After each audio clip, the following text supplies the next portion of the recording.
धर्म संस्थापनार्थाय संभवामि युगे युगे। ಹಾಯ್ ಫ್ರೆಂಡ್ಸ್, ಹೇಗಿದ್ದೀರಾ?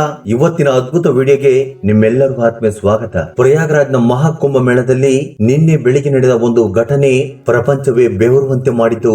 ತನ್ನ ಭಕ್ತನನ್ನ ಕಾಪಾಡಲು ಸ್ವಯಂ ಆಗಿ ಮಹಾಶಿವನೇ ನದಿಯಲ್ಲಿ ಪ್ರತ್ಯಕ್ಷರಾದಾಗ ಆ ದೃಶ್ಯವನ್ನ ನೋಡಿ ಭಕ್ತರೇ ಒಂದು ಕ್ಷಣ ಆಶ್ಚರ್ಯರಾಗುತ್ತಾರೆ.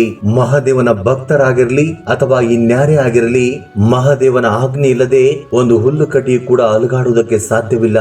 ಹರ ಶಂಭೋ ಶಂಕರ ಎಂಬ ನಾಮಸ್ಮರಣೆಯನ್ನ ಮಾಡಿದ್ರೆ ಸಾಕು, ಎಂತಹ ಕಷ್ಟಗಳು ಕೂಡ ದೂರವಾಗುತ್ತವೆ. ತನ್ನ ಪ್ರಿಯ ಭಕ್ತನು ಕಷ್ಟದಲ್ಲಿರುವಾಗ ಸ್ವಯಂ ಮಹಾಶಿವನೇ ಕಾಪಾಡಲು ಬರುತ್ತಾರೆ ಎಂದು ಶಿವಪುರಾಣದಲ್ಲಿ ಉಲ್ಲೇಖ ಮಾಡಲಾಗಿದೆ.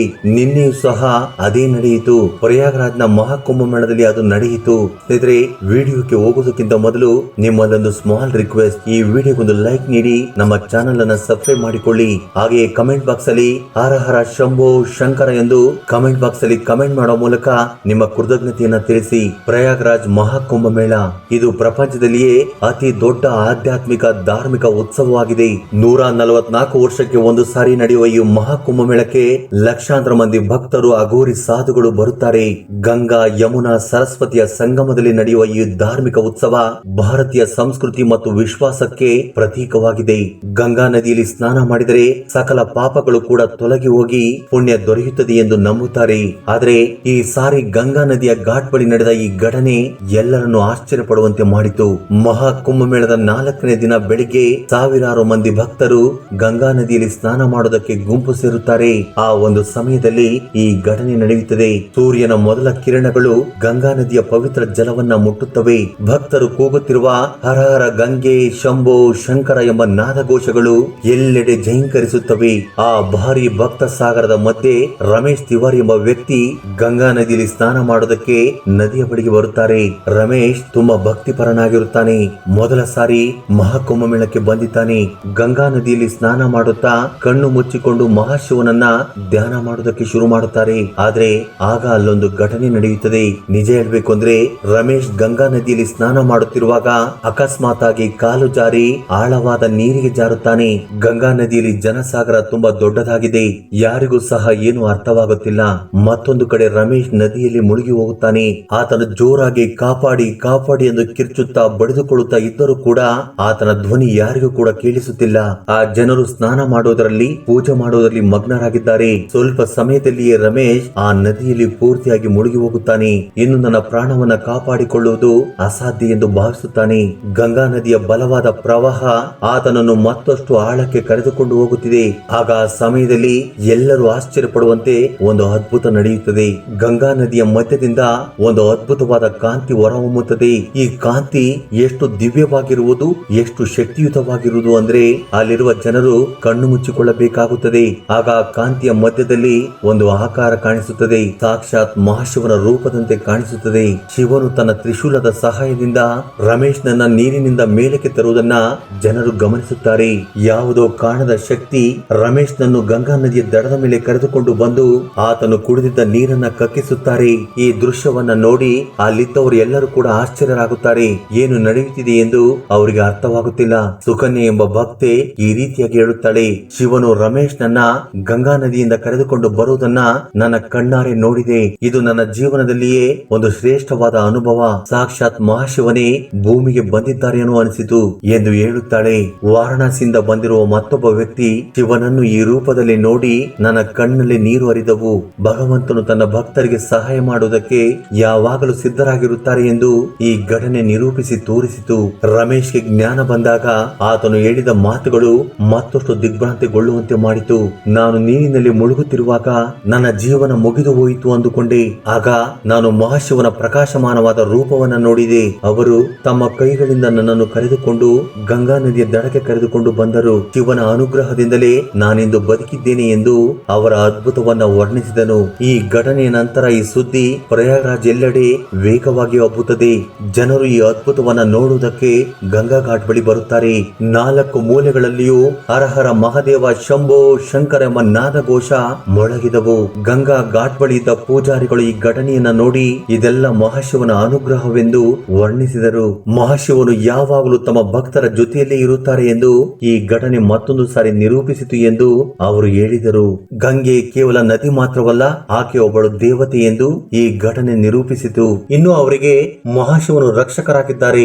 ಗಂಗಾ ಸ್ನಾನವನ್ನು ಮಾಡುತ್ತಿರುವ ಸಮಯದಲ್ಲಿ ಈ ರೀತಿಯ ಒಂದು ಅದ್ಭುತ ಭಗವಂತನ ಮೇಲೆ ನಿಜವಾದ ಶ್ರದ್ಧಾ ಭಕ್ತಿಯನ್ನ ಹೊಂದಿರಬೇಕು ಎಂಬ ಸಂದೇಶವನ್ನ ಭಕ್ತರಿಗೆ ನೀಡಿದರು.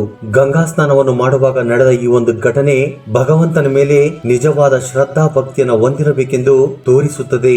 ಮಹಾಶಿವನ ಈ ರೂಪವು ಭಗವಂತನ ಮೇಲಿರುವ ಆತನ ಕರುಣೆ, ಭಕ್ತಿ, ನಿಷ್ಕಲ್ಮಶ ನಂಬಿಕೆಯನ್ನ ತೋರಿಸುತ್ತದೆ. ಆದರೆ ಇದನ್ನ ತುಂಬಾ ಮಂದಿ ಗಾಸಿಪ್ ಎಂದುಕೊಳ್ಳುತ್ತಾರೆ. ಆದ್ರೆ ಅಲ್ಲಿರುವ ಸಾವಿರಾರು ಮಂದಿ ಭಕ್ತರು ಇದನ್ನ ಶಿವನ ಲೀಲೆ ಎಂದು ಬಿಂಬಿಸುತ್ತಾರೆ. ಭಕ್ತಿ ಶ್ರದ್ಧೆಯಿಂದ ನಿಷ್ಕಲ್ಮಶ ಮನಸ್ಸಿನಿಂದ ಆ ದೇವರನ್ನ ಕರೆದರೆ ಅವರು ಖಂಡಿತವಾಗಿಯೂ ನಮಗೆ ಸಹಾಯ ಮಾಡೋದಕ್ಕೆ ಬಂದೇ ಬರುತ್ತಾರೆ ಎಂದು ಈ ಘಟನೆ ಸಾಕ್ಷಿಯಾಗಿದೆ. ರಮೇಶನಿಗೆ ಶಿವನ ಮೇಲಿರುವ ನಂಬಿಕೆ ಮತ್ತು ಅಪಾರವಾದ ಭಕ್ತಿ ಇದಕ್ಕೆ ನಿದರ್ಶನವಾಗಿದೆ. ಪ್ರಯಾಗರಾಜ್ನ ಕುಂಭಮೇಳ ಎಲ್ಲ ಕುಂಭೋತ್ಸವಗಳಲ್ಲೂ ಕೂಡ ಅತ್ಯಂತ ಪ್ರಮುಖವಾಗಿರುವಂತದ್ದು. ಶ್ರೀ ಮಹಾವಿಷ್ಣು ಸ್ವರ್ಗವನ್ನ ಸೇರಿಕೊಳ್ಳುವುದಕ್ಕೆ 12 ದಿವ್ಯವಾದ ದಿನಗಳು ಬೇಕಾಯಿತು. ದೇವತೆಗಳ 12 ದಿನಗಳು ನಮಗೆ 12 ವರ್ಷಕ್ಕೆ ಸಮಾನ. ಆದ್ದರಿಂದಲೇ 12 ವರ್ಷಕ್ಕೆ ಒಂದು ಸಾರಿ ಮಹಾ ಕುಂಭಮೇಳವನ್ನು ನಡೆಸಲಾಗುತ್ತದೆ. ಈ ಕಾಲದಲ್ಲಿ ನದಿಗಳು ಅಮೃತವಾಗಿ ಬದಲಾಗುತ್ತವೆ ಎಂದು ಹೇಳಿದ್ದರು. ಪವಿತ್ರವಾದ ಮಹಾ ಕುಂಭಮೇಳದ ಸಮಯದಲ್ಲಿ ಪುಣ್ಯ ಸ್ನಾನವನ್ನ ಮಾಡುವುದು ಮುಕ್ತಿ ಮತ್ತು ಮೋಕ್ಷದ ಮಾರ್ಗವನ್ನು ನೀಡುತ್ತದೆ ಎಂದು ವಿಶ್ವಾಸವನ್ನಿಟ್ಟಿದ್ದಾರೆ. ಕುಂಭಮೇಳದ ಪವಿತ್ರ ಸ್ನಾನದಿಂದ ಮನಸ್ಸು ಮತ್ತು ದೇಹ ಪವಿತ್ರವಾಗುತ್ತದೆ ಎಂದು ನಂಬುತ್ತಾರೆ. ಇಂದು ಕ್ಯಾಲೆಂಡರ್ನ ಪ್ರಕಾರ ಪ್ರತಿ 12 ವರ್ಷಕ್ಕೆ ಒಂದು ಸಾರಿ ಮಾಘ ಮಾಸದಲ್ಲಿ ಅಮಾವಾಸ್ಯೆಯ ದಿನ ಬೃಹಸ್ಪತಿ ಮೇಷ ರಾಶಿಗೆ ಪ್ರವೇಶ ಮಾಡಿದಾಗ ಕುಂಭಮೇಳವನ್ನು ನಡೆಸಲಾಗುತ್ತದೆ. ಮಹಾ ಕುಂಭಮೇಳದ ಈ ಒಂದು ಕತೆ ದೇವತೆಗಳು ಭೂಮಿಯ ಮೇಲೆ ವಾಸ ಮಾಡಿದ್ದ ಕಾಲದ್ದು ಎಂದು ಹೇಳುತ್ತಾರೆ. ಕುಂಭಮೇಳದ ನಿರ್ದಿಷ್ಟವಾದ ಮೂಲವನ್ನ ಪತ್ತೆ ಮಾಡುವುದು ತುಂಬಾ ಕಷ್ಟ. ಆದರೆ ಕೆಲವು ಪಂಡಿತರ ಪ್ರಕಾರ 3464ರಲ್ಲಿ ಪ್ರಾರಂಭವಾಯಿತು. ಇದು ಹರಪ್ಪ ಮಹಾಜೋದರ ಸಂಸ್ಕೃತಿಯಿಂದ 1000 ವರ್ಷಗಳಿಗಿಂತ ಹಳೆಯದಾದ ಒಂದು ಸಂಸ್ಕೃತಿ. ಚೈನೀಸ್ ಯಾತ್ರಿಕನಾಗಿರುವ ಯುನ್ ಸಾಂಗ್ ಪುಸ್ತಕದಲ್ಲಿ ಕುಂಭಮೇಳದ ಬಗ್ಗೆ ಪ್ರಸ್ತಾಪ ಮಾಡಲಾಗಿದೆ. ಕ್ರಿಸ್ತಪೂರ್ವ 629ರಲ್ಲಿ ಶುರು ಮಾಡಿದ ತನ್ನ ಭಾರತ ಯಾತ್ರೆಯಲ್ಲಿ ಚಕ್ರವರ್ತಿ ಹರ್ಷವರ್ಧನನ ಆಳ್ವಿಕೆಯಲ್ಲಿ ಪ್ರಯಾಗ್ರಾಜ್ನಲ್ಲಿ ನಡೆದ ಒಂದು ಹಿಂದೂ ಜಾತ್ರೆಯ ಬಗ್ಗೆ ಪ್ರಸ್ತಾಪ ಮಾಡಲಾಗಿದೆ. ಮಹಾ ಕುಂಭಮೇಳಕ್ಕೆ ಹೋಗುತ್ತಿರುವ ಭಕ್ತರ ಸಂಖ್ಯೆ ದಿನ ದಿನಕ್ಕೂ ಹೆಚ್ಚಾಗುತ್ತಾ ಹೋಗುತ್ತಿದೆ. ದೇಶ ವಿದೇಶಗಳಿಂದ ಜನರು ಗಂಗಾ ಸಂಗಮದಲ್ಲಿ ಪುಣ್ಯ ಸ್ನಾನವನ್ನ ಮಾಡುವುದಕ್ಕೆ ಮುಗಿಬೀಳುತ್ತಿದ್ದಾರೆ. ಈ ಪ್ರದೇಶ ಪೂರ್ತಿಯಾಗಿ ಭಕ್ತ ಸಾಗರದಿಂದ ತುಂಬಿ ತುಳುಕುತ್ತಿದೆ. ಫೆಬ್ರವರಿ 26ಕ್ಕೆ ಮಹಾ ಕುಂಭಮೇಳ ಮುಗಿಯುವ ಸಮಯಕ್ಕೆ 45 ಕೋಟಿ ಭಕ್ತರು ಗಂಗಾ ನದಿಯಲ್ಲಿ ಪುಣ್ಯ ಸ್ನಾನ ಮಾಡುವ ಅವಕಾಶವಿದೆ ಎಂದು ಉತ್ತರ ಪ್ರದೇಶದ ಮುಖ್ಯಮಂತ್ರಿ ಸಿಎಂ ಯೋಗಿ ಆದಿತ್ಯನಾಥ್ ಅವರು ಹೇಳುತ್ತಿದ್ದಾರೆ. ಈಗಾಗಲೇ ಪ್ರಯಾಗ್ರಾಜ್, ವಾರಣಾಸಿ, ಅಯೋಧ್ಯ ಈ ಎಲ್ಲ ಕಡೆ ಈಗಾಗಲೇ ಕೋಟ್ಯಾಂತರ ಮಂದಿ ಭಕ್ತರಿಂದ ತುಂಬಿಕೊಂಡಿದ್ದು ಇನ್ನು ತುಂಬಾ ಮಂದಿ ಭಕ್ತರು ಬರುತ್ತಲೇ ಇದ್ದಾರೆ. ವಸಂತ ಮಾಸದಲ್ಲಿ ಪವಿತ್ರ ಸ್ನಾನವನ್ನ ಮಾಡೋದಕ್ಕೋಸ್ಕರ ಇನ್ನು ಹೆಚ್ಚಿನ ಸಂಖ್ಯೆಯಲ್ಲಿ ಭಕ್ತರು ಸೇರುತ್ತಾರೆ ಎಂದು ಸಂಶೋಧನೆಗಳು ಹೇಳುತ್ತವೆ. ಮಹಾ ಕುಂಭಮೇಳದಲ್ಲಿ 5 ದಿನಗಳ ಸ್ನಾನವನ್ನ ಪವಿತ್ರವಾದ ಮಾಘ ಪೌರ್ಣಮಿಯ ಸಮಯದಲ್ಲಿ ಮಾಡಬೇಕು. ಈ ಬ್ರಹ್ಮ ಮುಹೂರ್ತ ಫೆಬ್ರವರಿ 12 ಭಾನುವಾರ ದಿನ ಸಂಜೆ 5:19 ಶುರುವಾಗಿ ಸಂಜೆ 6:10 ಮುಗಿಯುತ್ತದೆ. ಮಾಘ ಪೌರ್ಣಮಿಯ ಈ ಶುಭ ಸಮಯದಲ್ಲಿ 5 ದಿನಗಳ ಕಾಲ ಪುಣ್ಯ ಸ್ನಾನವನ್ನು ಮಾಡುವುದರಿಂದ ತುಂಬಾ ಶುಭ ಫಲಗಳನ್ನು ನೀಡುವುದರ ಜೊತೆಗೆ ಮೋಕ್ಷವು ಕೂಡ ದೊರೆಯುತ್ತದೆ ಎಂದು ಪಂಡಿತರು ಹೇಳುತ್ತಾರೆ. ಸ್ಕಂದ ಪುರಾಣದ ಪ್ರಕಾರ ಮಾಘ ಪೌರ್ಣಮಿ ದಿನ ಮುಕ್ಕೋಟಿ ದೇವತೆಗಳು ಮಾನವನ ರೂಪದಲ್ಲಿ ಭೂಮಿಗೆ ಬಂದು ಪ್ರಯಾಗ್ರಾಜ್ನ ಗಂಗಾ ಸಂಗಮದಲ್ಲಿ ಸ್ನಾನ ಮಾಡಿ ಧ್ಯಾನ ಮಾಡುತ್ತಾರೆ ಎಂದು ವಿಶ್ವಾಸವನ್ನು ಹೊಂದಿದ್ದಾರೆ. ಆದ್ದರಿಂದ ಈ ದಿನ ತ್ರಿವೇಣಿ ಸಂಗಮದಲ್ಲಿ ಸ್ನಾನ ಮಾಡಿದವರಿಗೆ ಮೋಕ್ಷವು ಪ್ರಾಪ್ತಿಯಾಗುತ್ತದೆ. ಈ ದಿನ ನದಿಯನ್ನ ಅರಿಶಿಣ ಕುಂಕುಮದಿಂದ ಪೂಜಿಸಿ ನದಿಯಲ್ಲಿ ದೀಪವನ್ನ ಬೆಳಗಿಸಿದರೆ ಸಕಲ ಇಷ್ಟಾರ್ಥಗಳು ಕೂಡ ನೆರವೇರುತ್ತವೆ.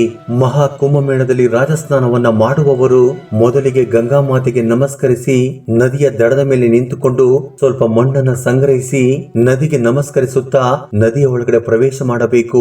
ಸಂಗ್ರಹ ಮಾಡಿದ ಮಣ್ಣನ್ನು ಆ ನದಿಯ ಒಳಗಡೆ ಬಿಡಬೇಕು. ಭಕ್ತಿ ಶ್ರದ್ಧೆಯಿಂದ ಮೂಗು ಮುಚ್ಚಿಕೊಂಡು 3 ಸಾರಿ ನದಿಯಲ್ಲಿ ಮುಳುಗಬೇಕು. ನಂತರ ಗಂಗೆ ನೀರನ್ನ ತೆಗೆದುಕೊಂಡು ತಮ್ಮ ತಲೆ ಮೇಲೆ ಹಾಕಿಕೊಂಡು 3 ಸಾರಿ ಸೂರ್ಯ ನಮಸ್ಕಾರವನ್ನ ಮಾಡಬೇಕು. ಆ ನಂತರ ನದಿಯಿಂದ ಹೊರಗಡೆ ಬಂದು ಆ ಗಂಗಾ ಮಾತೆಗೆ ಅರಿಶಿಣ ಕುಂಕುಮವನ್ನ ಸಮರ್ಪಣೆ ಮಾಡಬೇಕು. ನೀವು ತಂದಿದ್ದ ದೀಪಗಳನ್ನ ನದಿಯಲ್ಲಿ ಬಿಟ್ಟು ನಮಸ್ಕರಿಸಬೇಕು. ಈ ರೀತಿಯಾಗಿ ಶಾಸ್ತ್ರೋಕ್ತವಾಗಿ ನದಿಯ ಸ್ನಾನವನ್ನು ಪೂರ್ತಿ ಮಾಡಿದ ನಂತರ ನದಿಯ ದಡದ ಮೇಲೆ ಪಿತೃ ಕಾರ್ಯಗಳನ್ನ ಮಾಡುವುದರಿಂದ ಪಿತೃ ದೇವತೆಗಳು ಸಂತೋಷ ಪಡುತ್ತಾರೆ. ಇದರಿಂದ ವಂಶಾಭಿವೃದ್ಧಿ ಆಗುತ್ತದೆ. ಮಾಘ ಪೌರ್ಣಮಿಯ ದಿನ ಮಹಾ ಕುಂಭಮೇಳದ ಸಮಯದಲ್ಲಿ ಮಾಡುವ ದಾನಗಳು ಅತ್ಯಂತ ಪ್ರಾಮುಖ್ಯತೆಯನ್ನು ಹೊಂದಿದ್ದಾವೆ.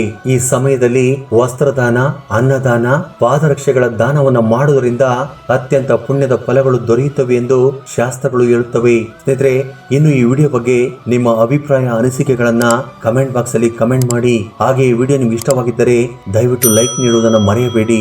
ಜೈ ಶ್ರೀಕೃಷ್ಣ ವಾಸುದೇವ. ಧನ್ಯವಾದಗಳು.